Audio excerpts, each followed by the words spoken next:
What really happened to the Titanic? In the early 1900s, transatlantic travel was booming, and shipping companies competed fiercely for dominance in size, luxury, and prestige. The British company White Star Line decided to build three massive ocean liners: Olympic, Titanic, and Britannic. Among them, Titanic would become the most famous ship in history. She was constructed in Belfast by Harland and Wolff, and at the time was the largest moving object ever built by humans. Measuring about 882 feet long and weighing over 46,000 tons, she was a masterpiece of early 20th century engineering. Titanic was designed for comfort and elegance rather than pure speed. First-class passengers enjoyed a grand staircase, a swimming pool, Turkish baths, luxurious cabins, and fine dining that rivaled the best hotels in Europe. Among those on board were some of the wealthiest people in the world, including John Jacob Astor IV and Benjamin Guggenheim. Although it's often said that Titanic was officially labeled unsinkable, no formal brochure used that exact word. However, her advanced watertight compartment system created a widespread belief that she was practically immune to disaster. That confidence would prove tragically misplaced. On April 10, 1912, Titanic departed from Southampton, England, heading toward New York City. After brief stops in Cherbourg, France, and Queenstown, Ireland, she began her journey across the North Atlantic. On board were around 2,200 passengers and crew.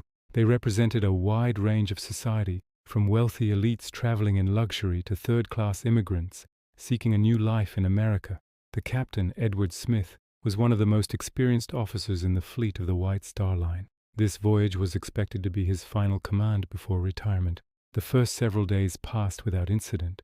However, the ship's wireless operators received multiple ice warnings from other vessels. That year, icebergs had drifted unusually far south into the shipping lanes. Despite these warnings, Titanic continued traveling at around 22 knots, close to her maximum speed. On the night of April 14, 1912, the sea was unusually calm.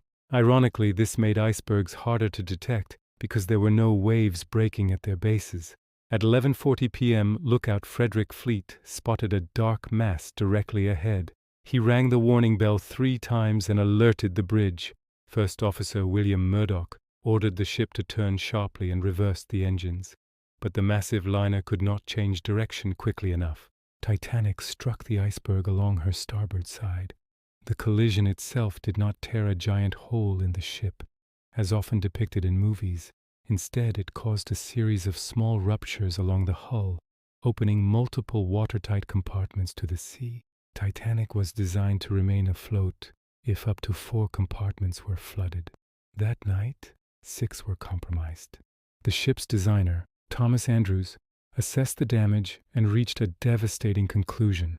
The ship would sink, likely within 2 hours. At first, many passengers did not believe the situation was serious. The ship seemed stable. Lifeboats were prepared, but there was a critical problem.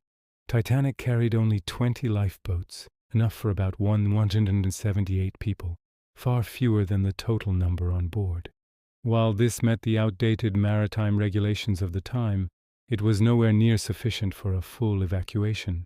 The order was given: women and children first. In the early stages, several lifeboats were launched, only partially filled, because passengers hesitated to leave the ship. Many could not imagine that this enormous vessel would truly sink. As the bow gradually dipped into the freezing Atlantic, the reality became undeniable. Panic began to spread. Conditions were especially difficult for many third-class passengers who faced language barriers and limited direct access to the upper decks. By around 2:20 a.m. on April 15, 1912, Titanic broke apart under the immense stress. The bow section sank first, followed by the stern. Within minutes, the ship disappeared beneath the surface. More than 500 people lost their lives.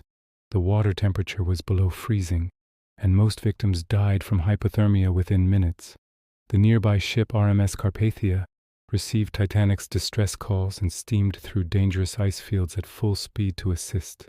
Arriving around 4 a.m., Carpathia rescued approximately 705 survivors from the lifeboats. The disaster shocked the world. Investigations in the United States and Britain revealed serious shortcomings. insufficient lifeboats, inadequate safety regulations, and failures in communication and risk assessment. As a direct result, international maritime safety laws were reformed. In 1914, the Safety of Life at Sea Convention was introduced, requiring enough lifeboats for all passengers and continuous radio watch on ships. For decades, the wreck of the Titanic remained lost in the depths of the ocean. Then, in 1985, an expedition led by oceanographer Robert Ballard discovered the wreck approximately 12,500 feet below the surface of the North Atlantic. The ship lay in two main sections, confirming survivor accounts that she had broken apart before fully sinking. The sinking of the Titanic was not the result of a single mistake or a secret conspiracy. It was the outcome of human overconfidence, technological limits of the time, environmental conditions, and a series of decisions made under pressure. More than a century later, the story endures not only because of its scale, but because it reflects something deeply human: ambition, hope, inequality, courage, and tragedy, all unfolding in one cold, unforgettable night on the Atlantic Ocean.